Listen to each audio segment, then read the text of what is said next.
नमस्कार, मैं हूं दीपक चौरसिया। आपके मुद्दे, आपके मतलब की बात और आपकी आवाज बुलंद करने वाली इस महाबहस में आपका स्वागत है। 2014 में नरेंद्र मोदी ने यूपी को अपनी चुनावी रणनीति की प्रयोगशाला बनाया था। अब 2019 में यूपी में ही मोदी के खिलाफ राजनीतिक चक्रव्यूह तैयार किया जा रहा है। बीएसपी के साथ गठबंधन के लिए आतुर अखिलेश यादव ने कहा है कि गठबंधन में सीटों का पेच नहीं फंसेगा। वो 2-4 सीटों का त्याग करने के लिए तैयार है। त्याग का संकेत कांग्रेस के नेता भी लगातार दे रहे हैं। 2017 में गठबंधन करके फेल हो चुकी अखिलेश और राहुल गांधी क्या अब अनाड़ी से खिलाड़ी बन गए हैं? क्या त्याग की बुनियाद पर बना मोदी विरोधी मोर्चा कामयाब होगा? आज इसी मुद्दे पर होगी महाबहस। लेकिन राजनीति में त्याग करने से भी बहुत कुछ हासिल होता है। 2004 में तो सोनिया गांधी ने पीएम की कुर्सी का त्याग कर दिया था। बदले में यूपीए 10 साल तक सत्ता में रही थी और सोनिया गांधी यूपीए का केंद्र बिंदु बन गई थी। अब मोदी विरोधी मोर्चा की कवायद चल रही है और उसके लिए भी त्याग की बातें शुरू हो गई हैं। यूपी में इस साल हुए 4 उपचुनाव में बीएसपी की मदद से अखिलेश यादव ने बीजेपी को हराया है। उपचुनाव के दौरान ही अखिलेश यादव ने साफ कर दिया था कि वो बीएसपी के साथ भरोसे का गठबंधन बनाने वाले हैं। वहीं अखिलेश की सक्रियता देखकर उनके दोस्त राहुल गांधी भी एक्शन में हैं। राहुल यूपी के बाहर क्षेत्रीय छत्रपों को मोदी के खिलाफ एकजुट करने में जुटे हुए हैं। हाल ही में उन्होंने एनसीपी अध्यक्ष शरद पवार से बातचीत की। राहुल गांधी की मुलाकातों का नतीजा अभी सामने आना बाकी है, लेकिन अखिलेश यादव अपने वादे पर डटे हुए हैं। वो बीएसपी के साथ विनिंग कॉम्बिनेशन को मजबूती देने के लिए त्याग करने को भी तैयार हैं। मैं आज कहता हूं कि बहुजन समाज पार्टी से गठबंधन रहेगा और अगर 2-4 सीटें आगे पीछे भी रहेंगी और त्याग भी करना पड़ेगा तो हम समाजवादी लोग पीछे नहीं रखने वाले। हम बीजेपी को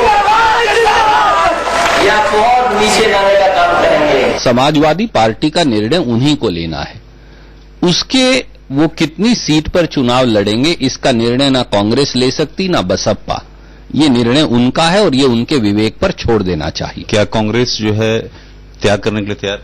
जैसा मैंने कहा, जब राजनीतिक दल समन्वय बनाएंगे, वार्तालाप करेंगे, एक दूसरे से चिंतन करेंगे, मुद्दों पर सहमति बनाएंगे, तो फिर कुछ दूर साथ चलने का निर्णय होगा। जो फूलपुर और गोरखपुर में पहल की, उसमें सबसे बड़ा मन बहन मायावती जी ने दिखाया और मैं ये भी कहना चाहता हूं कि उससे एक देश के अंदर वातावरण बना है।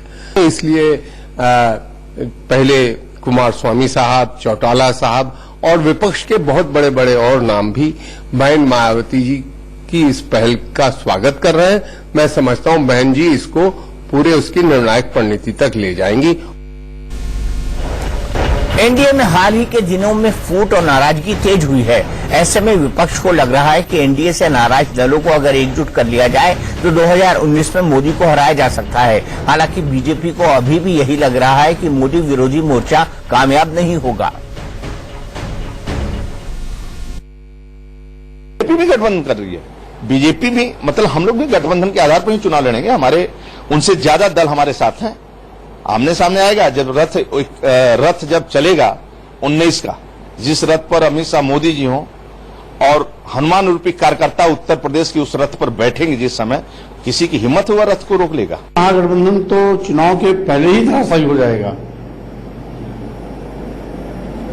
इसलिए उनके मंसूबे पर पानी फेरने के लिए सत्ता पक्ष को चिंता नहीं करनी है। विपक्ष में कुर्सी सीटों को बंटवारे के लेकर के अपने आप लड़ेगा, अपने आप खत्म होगा। चूंकि मुद्दों पर गठबंधन नहीं है, ये भाजपा को हराने के लिए गठबंधन है,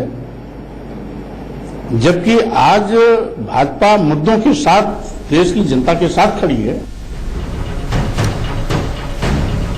तो भाजपा को हराने के लिए गठबंधन नहीं, अगर इसमें ऐसा है भी तो इसमें दिक्कत क्या है? स्वामी प्रसाद मौर्य जी इस बात को नहीं समझा पाए। इसी बात पर महाबहस करने के लिए कि राहुल क्या अनाड़ी से खिलाड़ी बन गए हैं और साथ ही साथ क्या मोदी विरोधी मोर्चा काम आएगा 2019 के लिए? हमारे साथ हमारे सहयोगी प्रकाश पांडे हैं, हमारे साथ वरिष्ठ पत्रकार अरविंद मोहन साहब हैं, हमारे साथ बीजेपी के वरिष्ठ नेता प्रेम शुक्ला जी हैं, हमारे साथ कांग्रेस के स्पोक्स पर्सन नेशनल मुकेश नायक जी हैं, हमारे पास सैयद अफजल अब्बास साहब हैं जो कि जेडीयू को रिप्रेजेंट करते हैं, और हमारे साथ वंदना सिंह है जो कि समाजवादी पार्टी से हैं। वंदना जी, मैं सबसे पहले आपके पास आना चाहूंगा। सबसे क्रूशियल बयान जो है वो अखिलेश यादव का आया है। उन्होंने साफ साफ कहा है कि अगर 2-4 सीटें कुर्बान करनी पड़ी तो मैं कर दूंगा, लेकिन बहन जी से अलायंस जरूर करूंगा। क्या ये आपकी पार्टी की सोच बन चुकी है?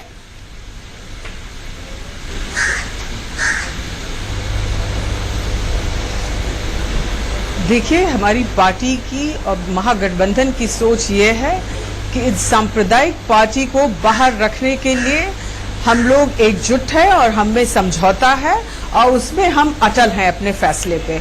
और रहा सवाल मायावती जी का, मायावती जी अखिलेश यादव जी से बड़ी हैं और अगर अखिलेश यादव जी ने ये कहा, ये फैसला किया तो उन्होंने उनको इज्जत दिखाई है, इसमें कोई गलत नहीं किया। इसमें कोई गलत नहीं किया। आपके कार्यकर्ता मान जाएंगे अखिलेश यादव की इस बात को, क्योंकि सबसे ज्यादा गुस्सा कार्यकर्ता ही होते हैं वंदना जी। कार्यकर्ताओं को लगता है कि मेरा ये सीट फालतू दे दिया, मेरा ये सीट फालतू दे दिया, और फिर विद्रोह होता है।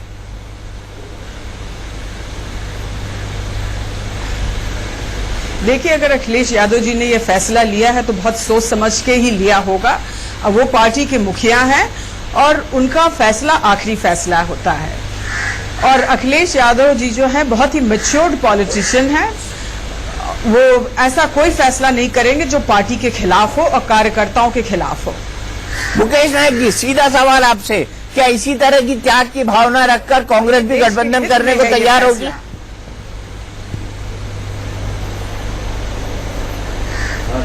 निश्चित रूप से पूरे देश में हमारी पहली प्राथमिकता है दीपक जी कि बीजेपी को अगले चुनाव में हराना। उसका कारण ये है कि जिस तरह का स्वेच्छाचारी और निरंकुश रवैया है बीजेपी का, और जिस तरह से डेमोक्रेटिक वैल्यूज को ये लोग और इंस्टीट्यूशनल फ्रेम को देश के क्षति पहुंचा रहे हैं, तो वो पूरे देश के लिए खतरनाक है। अपने एकाधिकार के लिए ये नेताओं की छवि खराब कर रहे हैं, चरित्र हत्या की राजनीति कर रहे हैं, झूठे मुकदमे लगवा रहे हैं, उनके व्यापार खत्म कर रहे हैं। ये हर तरह से अपने अपोजिशन के लोगों को हर तरह से प्रताड़ित करने की राजनीति कर रहे हैं, जो इस देश में पहले परंपरा नहीं थी। और इसलिए इस जीवन शून्य राजनीति को खत्म करने के लिए सारे राजनीतिक दल थोड़ा बहुत जिसको जो त्याग करना हो करेगा, लेकिन सब एकजुट होकर इनको हराने का प्रयत्न करेंगे। हराने का प्रयत्न करेंगे। प्रेम शुक्ला जी, बड़ी कठिन है डगर पर झटकी, झटपट भर लाओ जमुना से मटकी।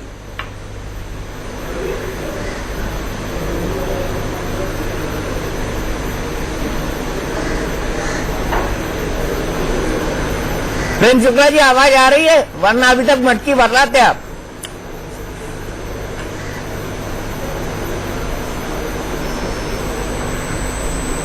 चलिए, प्रेम शुक्ला जी जुड़े, उससे पहले प्रकाश से शुरू करते हैं। प्रकाश, आज हमने खबर पढ़ी, वो खबर ये थी कि शरद पवार के साथ भी राहुल गांधी ने बातचीत की है, और ऐसा लग रहा है कि ये बातचीत का सिलसिला कुछ ज्यादा लंबा चल रहा है।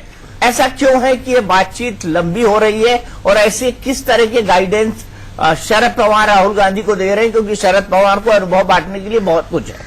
बिल्कुल ठीक कह रहे हैं दीपक। आप अगर देखिए, मैं इसके पीछे जाना चाहूंगा।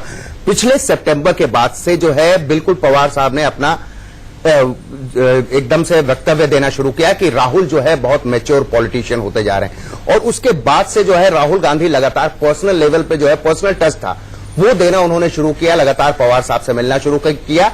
और जो पिछले शुक्रवार को जो है, बीते शुक्रवार को जो बैठक हुई, मेरे पुख्ता सूत्र ये बताते हैं कि राहुल गांधी ने उनको फोन किया कि क्या मैं आपसे मिलने आ सकता हूं, तो उन्होंने कहा कि आप कहां पर हैं, तो उन्होंने कहा कि मैं तो मुंबई में हूं, तो उन्होंने कहा आप मत आइए, मैं दिल्ली आपसे मिलने आ जाता हूं। वहां पर आए तो कर्नाटक की सरकार बनने के बाद राहुल गांधी जिस तरह से कॉन्फिडेंट नजर आ रहे हैं, उस मुद्दे पर उन्होंने बात की। वहां पर शरद पवार ने उनको ये बताया कि अब आप पूरी तरह कंसंट्रेट करें आने वाले राजस्थान, मध्य प्रदेश और छत्तीसगढ़ चुनाव में, क्योंकि ये वो चुनाव हैं कि यहां पर अगर कांग्रेस बेहतर कर लेगी तो आपने जो बयान दिया था कि पीएम आप बन सकते हैं, वो स्थिति जो है काफी महत्वपूर्ण हो जाएगी। हालांकि इसके लिए यह भी सोचना पड़ेगा कि शरद पवार जो है जिस तरह के राजनीतिज्ञ हैं, वो जिस तरह से अपनी चीजें अपनी गोटी खेलते हैं तो ऐसी स्थिति में उनके दोनों हाथ में लड्डू है, क्योंकि जिस तरह से वो कांग्रेस को आगे बढ़ा रहे हैं, राहुल गांधी को आगे बढ़ा रहे हैं, क्योंकि अब उन्हें लगने लगा है कि कांग्रेस में राहुल ही पूरी तौर पे शॉट्स ले रहे हैं।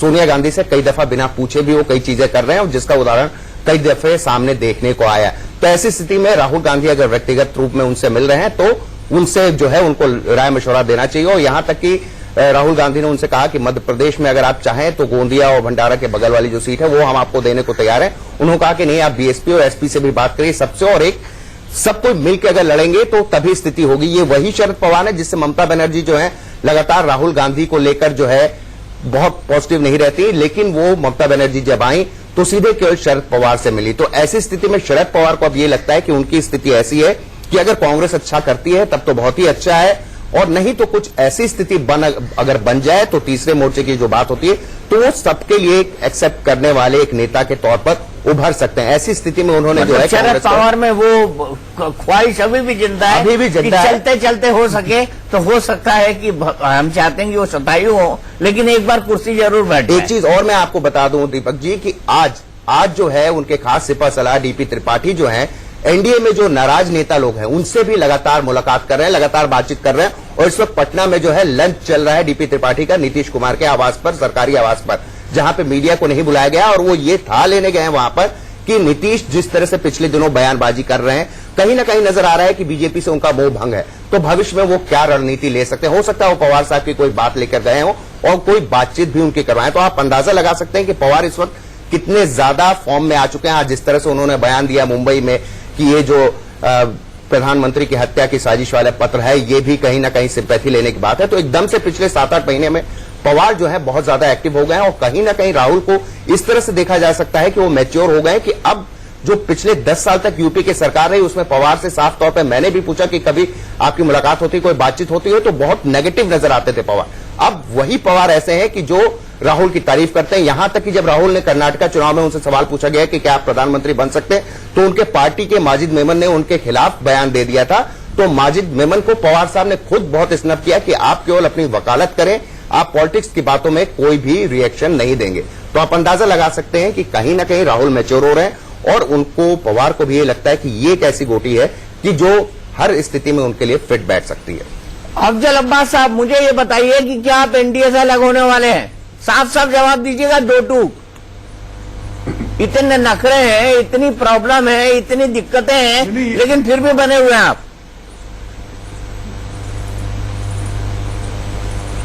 ये नखरे नहीं है, ये वाजिब में मैं अपने हक की बात कर रहा हूं दीपक जोशिया जी। ये कहीं से नखरे की बात नहीं, 16 साल तक थे तो नखरा नहीं था, अब नखरे नहीं है। मैंने जो बातें रखी हैं अपने पार्टी की तरफ रखी है, पार्टी के सुप्रीमो ने मांग की होगी और पार्टी के सीनियर लीडर ने मांग की थी कि पहले के अनुपात में भी सीट मिले, इसकी बात हो रही। हम एनडीए में कल भी थे, कल का मतलब जब से एनडीए में एनडीए में रहेंगे और एनडीए में उसके बाद छोड़ के भाग भी तो गए थे, उसके बाद अब्बास साहब छोड़ के भाग भी तो गए थे। 2014 में तो आप छोड़ के भाग गए, 2013 में ही भाग गए बल्कि। ठीक है, जब से आया है तब से मैं कह रहा हूं, जब पूरा हम जदयू और बीजेपी एनडीए एक साथ हुआ, मैं कह रहा हूं मुझे चूंकि बीजेपी से बड़ी पार्टी बिहार में है, हम 70-72 सीट के मालिक हैं, वो 52 सीट के मालिक है। इस आधार पर मैं कह रहा हूं कि मुझे सीटों इस आधार पर तो गठबंधन बनाया नहीं आपने। गठबंधन तो अंदर की कुछ राजनीति के कारण बनाया है। तो 25 सीट आपको कैसे मिल जाए? ये भी तो 25 सीट आपको कैसे मिल जाए? मैंने 25 सीट की बात नहीं की। मैंने कहा जिस तरह मैं आपके नेशनल चैनल पर दीपक चौरसिया जी के एंकर के मौजूदगी में मैं कह रहा हूं कि जिस तरह से विपक्ष जो यूनाइट हो रहा है, खुला दिल दिखा रहा है, उस तरह से एनडीए के लोगों को, सुप्रीमो को भी अपने पार्टियों को एकजुट रखने के लिए दिल को बड़ा करना पड़ेगा। दिल को बड़ा करना पड़ेगा। सुन लीजिए प्रेम शुक्ला जी, आपको अपने दिल को बड़ा करना पड़ेगा अफजल अब्बास साहब को एडजस्ट करने के लिए। मैं इंडिया से अलग नहीं हूं। अब एडजस्टमेंट शुरू कर दीजिए दिल का।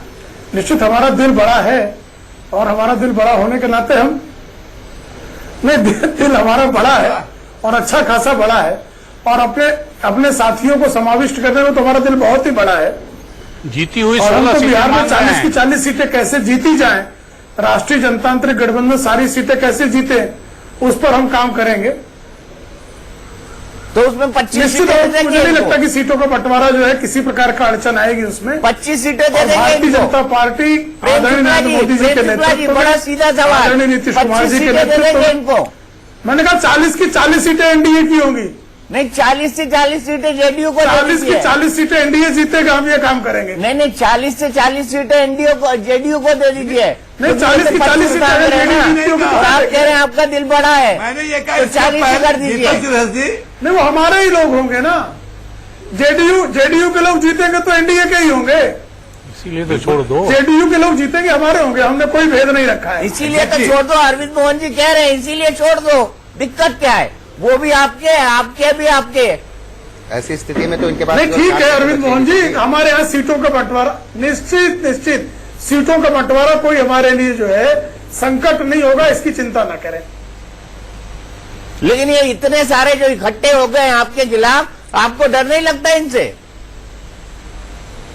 एक इधर से, एक उधर से, एक इधर से, एक उधर से चल ही रहा है मामला। विपक्ष को एकीकृत होने का अधिकार है। नहीं, निश्चित विपक्ष को देखिए, हमारे आदरणीय अध्यक्ष जी ने कहा है कि सारी विपरीत विचारधाराओं के लोग जो है आपत्ति काल में एक होते हैं, तो आपत्ति काल में एक हो रहे हैं, उनका अधिकार है संवैधानिक, उनके एक होने दे। अब उन सारों के एक होने के बावजूद आदरणीय नरेंद्र मोदी जी के कुशल नेतृत्व में हम चुनाव जीतेंगे। इसके लिए अपने कार्यकर्ताओं को तैयार करेंगे, अपने गठबंधन के साथियों को तैयार करेंगे। गठबंधन के साथी तो उछक उछक के भाग रहे हैं। एक शिवसेना है वो उछक रही है, एक जेडीयू है वो उछक रही है, तो उछकने वाले एलिमेंट का क्या करेंगे आप? नहीं, बिल्कुल नहीं, कोई शिवसेना कहीं नहीं जा रही है। जेडीयू छक नहीं रही है। नहीं, शिवसेना कहीं नहीं जा रही है, हमारे बहुत पुराने साथी हैं। जेडीयू छक हमारा बहुत सौहार्द भाव है, बात कर रही है, उछकना नहीं। बहुत सौहार्द का भाव है हम लोगों का। चलिए मुकेश नायक जी के पास चलते हैं। मुकेश नायक जी, उछक की बात नहीं, कभी अपने डिमांड मुकेश नायक जी, ये एक डिमांड कर रहे हैं, एक साधुवाद दे रहे हैं, मुझे समझ नहीं आ पड़ रहा है। ये गठबंधन मुझे थोड़ा सा अब मुश्किल लगने लगा है, डिफिकल्ट टू अंडरस्टैंड लगने लगा है। मुझे आप ये बताइए मुकेश नायक जी कि इन हालात को देखते हुए आपको प्रेम शुक्ला जी की प्रवक्ता पद होने पर, प्रवक्ता पद पर होने पर आपको लगता है कि प्रवक्ता पद की सही जिम्मेदारी प्रेम शुक्ला जी निभा पा रहे हैं आज की तारीख में और अभी की तारीख में?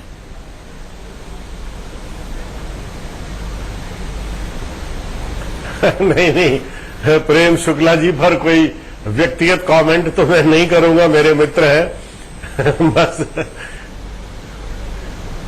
चलिए अरविंद बस जी से इतना जरूर मैं कहना चाहता हूँ अरविंद जी कि दीपक जी एक मिनट मुकेश जी एक मिनट, बात थोड़ी बढ़ गई है। अरविंद जी, आपको इस पूरे परिस्थिति को, इस कलाइडोस्कोप जो बोले, जो नया वृत्त चित्र या चित्र बन रहा है, उसको देखकर आपके मन पर आज की तारीख में क्या टिप्पणी आती है? क्योंकि आपने ऐसी कई सारी परिस्थितियां कई बार देखी होंगी। निश्चित रूप से, और मुझे लग रहा है जिस तरह से बहुत तेजी से चीजें बदली हैं कि एकता शायद विपक्ष काफी हद तक बना लेगा।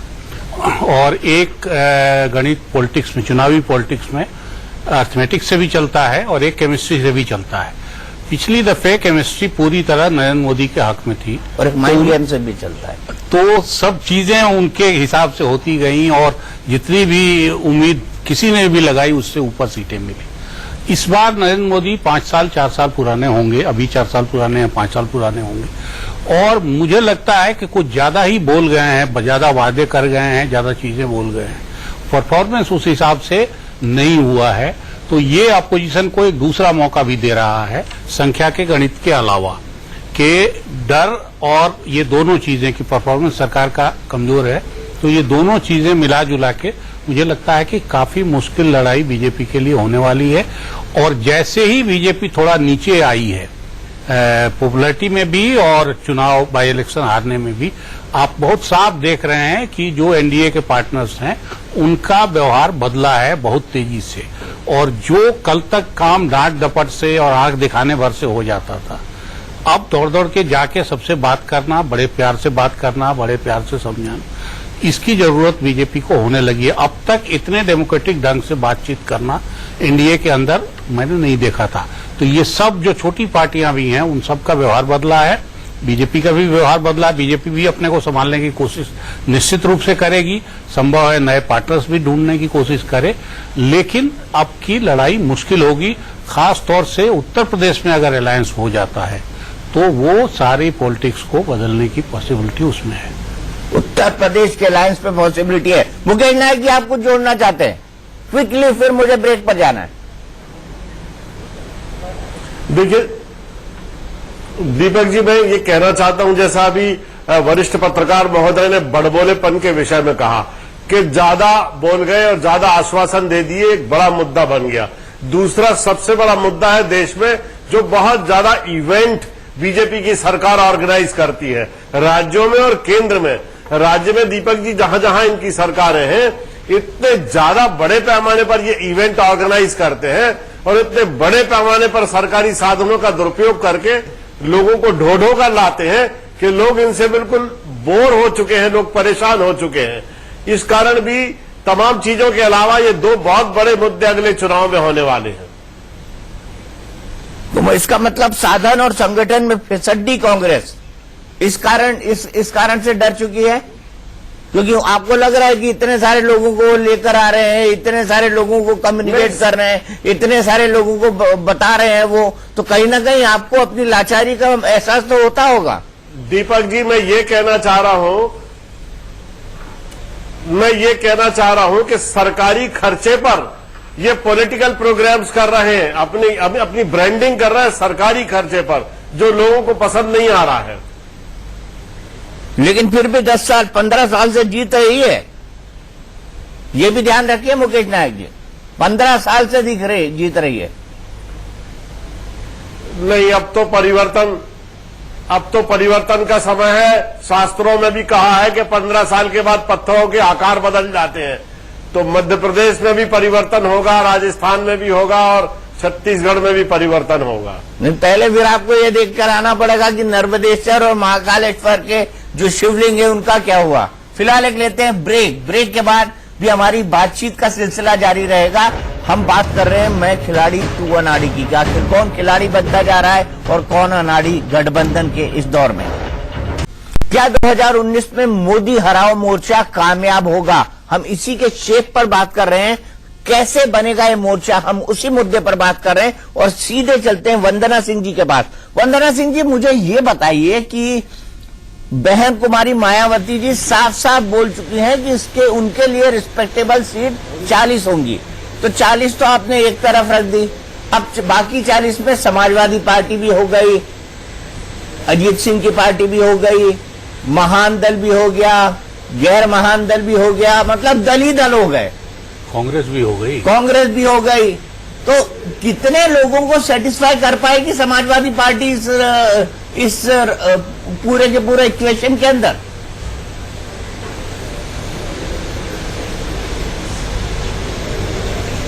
देखिए दीपक जी, देश के हित में लिया हुआ कोई भी फैसला गलत नहीं होगा, और रहा सवाल कौन कितनी सीटों पर लड़ेगा, इस विषय पे अखिलेश यादव जी, बहन मायावती जी और जितने भी नेता हैं, जितनी भी पार्टियां इसमें हैं महागठबंधन में, सब एक साथ मिलजुल कर इसका फैसला करेंगी और उसके बाद ही कैंडिडेट्स डिसाइड होंगे। इसका कोई भी फैसला जल्दबाजी में नहीं होगा और ना ही किसी उस पे होगा, किसी दबाव पे होने वाला है। सब एक साथ मिलके इसका फैसला करेंगे और जो भी फैसला होगा वो इस देश को हित में होगा और देश को का हित अपने उसमें रखते हुए तब यह फैसला लिया जाएगा। चलिए, देश का हित, लेकिन कांग्रेस का हित कहाँ है? मुकेश नायक जी, मुझे आप ये बताइए कि 80 सीटें हैं पूरी की पूरी उत्तर प्रदेश के अंदर, 80 सीटों में से कितनी सीटें कांग्रेस के लिए सम्मानजनक होगी? 3, 4, 5, 6, 7, 8, 9, 10, ऐसा लग रहा है नर्सरी की कंपटीशन में बैठा हुआ मैं। देखिए, ये सवाल मुकेश नायक जी से, इसका फैसला सब मिलजुल कर ही लेंगे। कोई भी ये सवाल मुकेश नायक जी से कहना ये जल्दबाजी होगी, कोई भी नंबर आपको देना। ये सवाल मुकेश नायक जी से आपने उनका जवाब दे दिया। मुकेश नायक जी जवाब दीजिए। वो आपके सामने आ जाएगा कौन कितनी सीटों पर लड़ रहा है।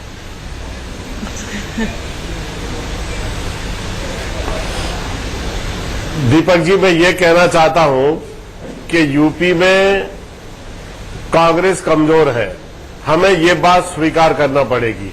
और उत्तर प्रदेश में कोई भी समझौते के लिए कांग्रेस किसी प्रकार की बाधा नहीं उत्पन्न करने वाली है।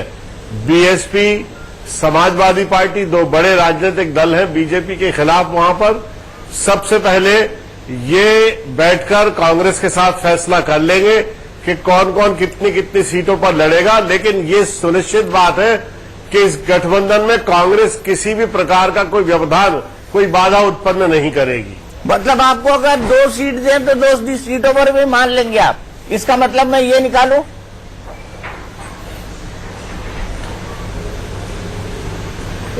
अभी तो ये प्रश्न काल्पनिक होगा, मतलब आने वाले समय में बता दीजिए। पर अगर आपके प्रश्न का मैं उत्तर देना चाहूं तो मैं ये कहूंगा कि हाँ, हम मान जाएंगे। आप 2 सीटों पर भी मान जाएंगे?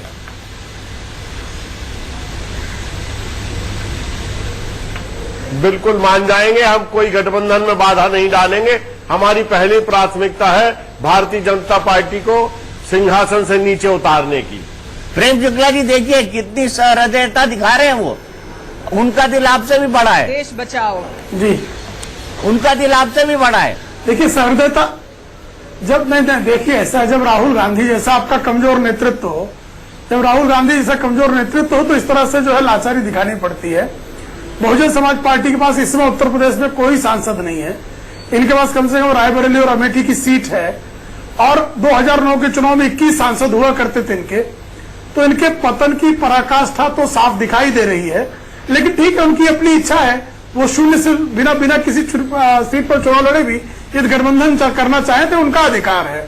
लेकिन भारतीय जनता पार्टी उत्तर प्रदेश में सारे सीटों पर समाजवादी पार्टी, बसपा, कांग्रेस, सारे लोगों के गठबंधन के बावजूद हम अपने काम के बल पर, कार्यकर्ताओं के बल पर और अपने गठबंधन के साथियों के बल पर उत्तम प्रदर्शन करेंगे और अपने सीटों की संख्या बढ़ाने के लिए परिश्रम की पराकाष्ठा करेंगे। सीटों की संख्या कहां से बढ़ाएंगे? मतलब आप 4 जो हैं वो मुलायम सिंह परिवार की सीटें भी खींचे जाएंगे। सपने जो देख रहे हैं, मतलब 4 आप मुलायम सिंह परिवार की सीटें भी खींचे जाएंगे? नहीं भाई, ये तो दसाई कमेटी और रायबरेली भी इनके हाथ।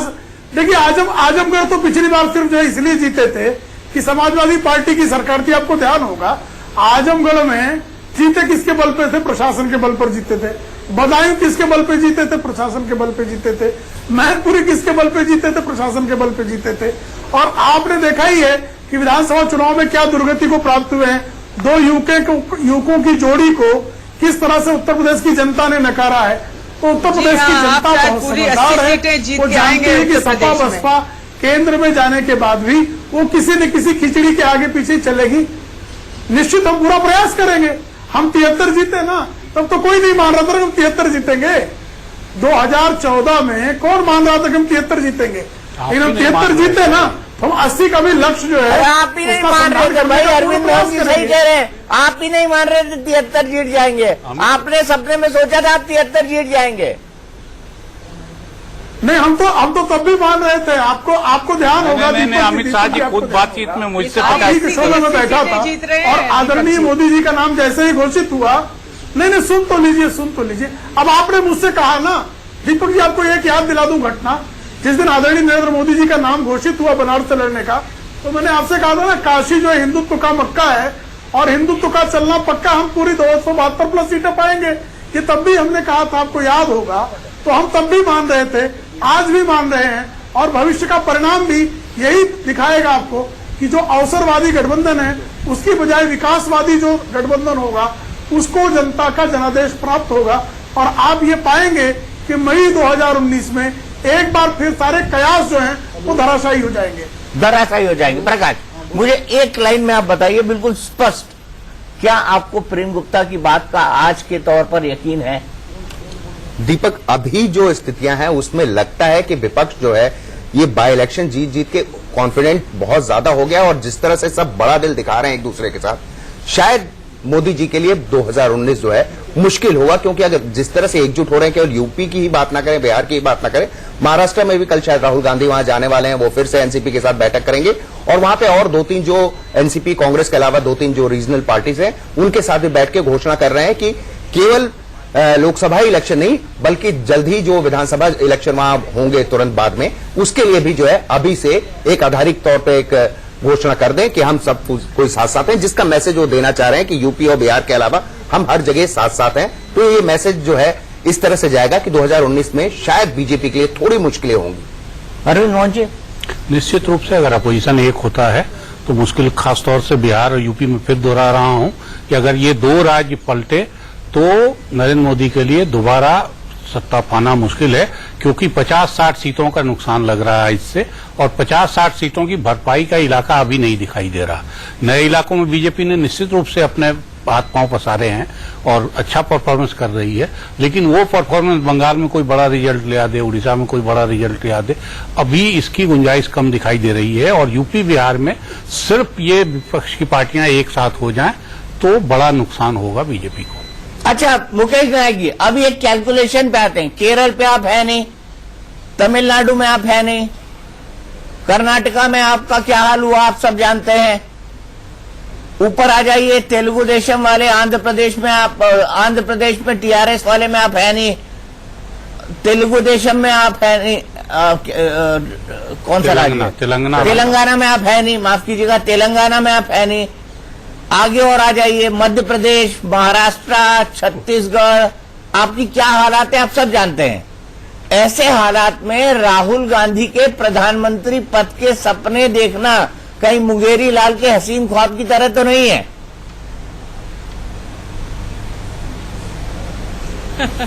दीपक जी, किसी भी देश में 25-30 साल में किसी भी राजनीतिक दल के लिए एक ऐसा समय आता है जो इस समय कांग्रेस के समक्ष आया है।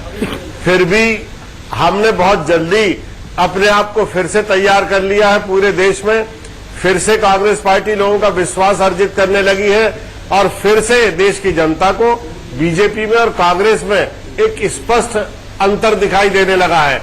इसका लाभ हमें मिलेगा और मैं विश्वासपूर्वक ये कहता हूं कि पूरे उत्तर भारत में, और अभी कर्नाटक की आपने चर्चा की, कर्नाटक में हर 5 साल में सरकारें बदलती रही हैं, ये उनकी परंपरा रही है और उसके हिसाब से वहां भी परिवर्तन हुआ है, लेकिन हमने वहां क्षेत्रीय दलों के साथ मिलकर अपनी सरकार बना ली, तो वहां भी हमारी सीटें लोकसभा में आएंगी। राजस्थान, छत्तीसगढ़ और मध्य प्रदेश में तो कांग्रेस का बिल्कुल क्लीन स्वीप है दीपक जी, आने वाले समय में आप देखेंगे। तो जो परिदृश्य दिखाई दे रहा है पूरे देश की राजनीति का, मैं कह सकता हूं कि कांग्रेस अगले चुनाव में सबसे बड़ी सिंगल लार्जेस्ट पार्टी बन के उभरेगी। अरविंद जी, कंक्लूडिंग, अगर सिंगल लार्जेस्ट पार्टी बन गई तब तो झगड़े कम हैं और राहुल जी जो कह रहे हैं वो होगा, लेकिन मुझे लगता है कि कोई राहुल गांधी अगर बोल रहे हैं तो अभी उसी को लेके चलने की जरूरत नहीं है, क्योंकि लीडरशिप का सवाल इतना हल्का नहीं है कि उसको सब लोग मान लेंगे।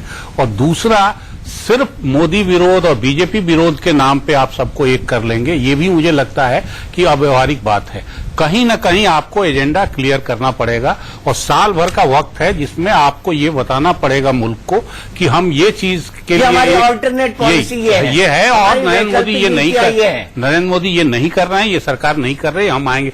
जब तक एजेंडा क्लियर नहीं करेंगे तब तक सिर्फ मोदी विरोध के नाम पे, बीजेपी विरोध के नाम पे इस तरह का अलायंस बना लेना बहुत भरोसा नहीं जमाएगा।